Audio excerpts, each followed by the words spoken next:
नमस्कार मित्रांनो, बांधकाम वेबसाईट सुरू झालेली आहे आणि मित्रांनो बांधकाम कामगाराच्या योजना आहे ज्यामध्ये शिष्यवृत्ती असेल किंवा मित्रांनो कोणत्याही तुमच्या लाभाचे जे अर्ज असेल याच्यासाठी मित्रांनो तुम्हाला कागदपत्रे व्हेरिफिकेशनसाठी तुमच्या जिल्ह्याच्या ठिकाणी जावं लागत होतं। आता मित्रांनो तुम्हाला ते तुमच्या जिल्ह्याच्या ठिकाणी जावं लागणार नाही, तुमच्या तालुक्याच्याच ठिकाणी तुम्हाला मित्रांनो तारखी भेटणार आहेत। तर मित्रांनो तुमच्या कागदपत्र पडताळणीच्या ज्या जुना तारख्या तुम्हाला दिल्या होत्या त्या तारखा आता रद्द झालेल्या आहे। मित्रांनो तुम्हाला तुमच्या जिल्ह्याच्या ठिकाणी BOCWDच्या ऑफिसला जाण्याची गरज नाही। आता मित्रांनो तुम्हाला नवीन तारखा घ्यावा लागणार आहे। तर त्याच नवीन तारखा तुम्ही कशा प्रकारे घ्यायच्या याबद्दलची संपूर्ण A to Z माहिती आपण आजच्या व्हिडिओमध्ये पाहणार आहोत। तत्पूर्वी का आपण चॅनलवरती नवीन असाल तर कृपया चॅनलला सबस्क्राइब करून ठेवा, अशाच प्रकारचे माहिती आधारित व्हिडिओ आपल्यापर्यंत पोहोचत राहतील। तर पाहूया मित्रांनो या संदर्भातली सविस्तर माहिती।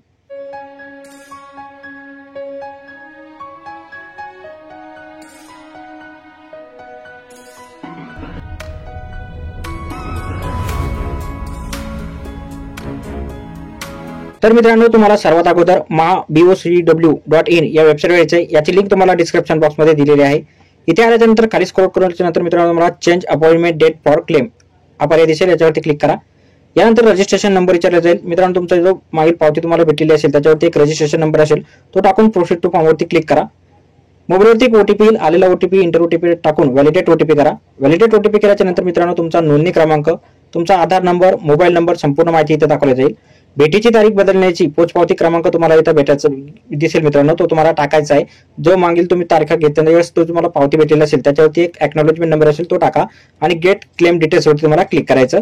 यानंतर एक्नॉलेजमेंट नंबर दिसेल, त्यानंतर स्कीम कोणती सिलेक्ट केली ते दिसेल आणि तिथे जाण्याची तारीख तुम्हाला मागची काय आहे ते दिसेल। आता केंद्र निवडावरती क्लिक करायचं। इथे तुम्हाला तुमचं जे केंद्र असेल जवळचं ते दाखवलं जाईल। Click to load visiting date याच्यावरती तुम्हाला क्लिक करायचं। यानंतर मित्रांनो कामगार सुविधा केंद्राला भेट देण्याची तारीख तुम्हाला इथे दाखवेल। कॅलेंडरवरती क्लिक केल्याच्या नंतर अशा प्रकारे मित्रांनो कॅलेंडर आहे। लाल तारीख म्हणजे मित्रांनो सुट्टीचा दिवस, जी पिवळी तारीख आहे ती म्हणजे फुल झालेली आहे। जिथं तुम्हाला मित्रांनो तारीख खाली असेल ती तारीख कुठली तुम्ही अशा प्रकारे घेऊ शकता।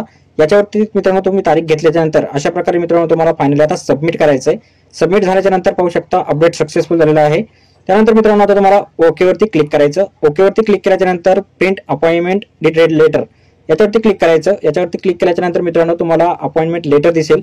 मित्रांनो इथे पाहू शकता नवीन तारखा तुम्हाला अपॉइंटमेंट लेटर मध्ये येईल। प्रिंट अपॉइंटमेंट लेटर वरती क्लिक करून याची मित्रांनो प्रिंट काढून घ्यायची आहे। प्रिंट काढल्याच्या नंतर मित्रांनो हे लेटर घेऊन तुम्हाला तुमच्या जवळचे जे कामगार ऑफिस आहे तिथं जायचं आहे डॉक्युमेंट व्हेरिफिकेशनसाठी। तर अशा प्रकारे मित्रांनो तुम्ही नवीन तारखा घेऊ शकता। तर भेटूया मित्रांनो पुढच्या व्हिडिओमध्ये अशाच एका नवीन माहितीसह। तोपर्यंत व्हिडिओ आवडल्यास व्हिडिओला लाईक आणि शेअर करा। धन्यवाद।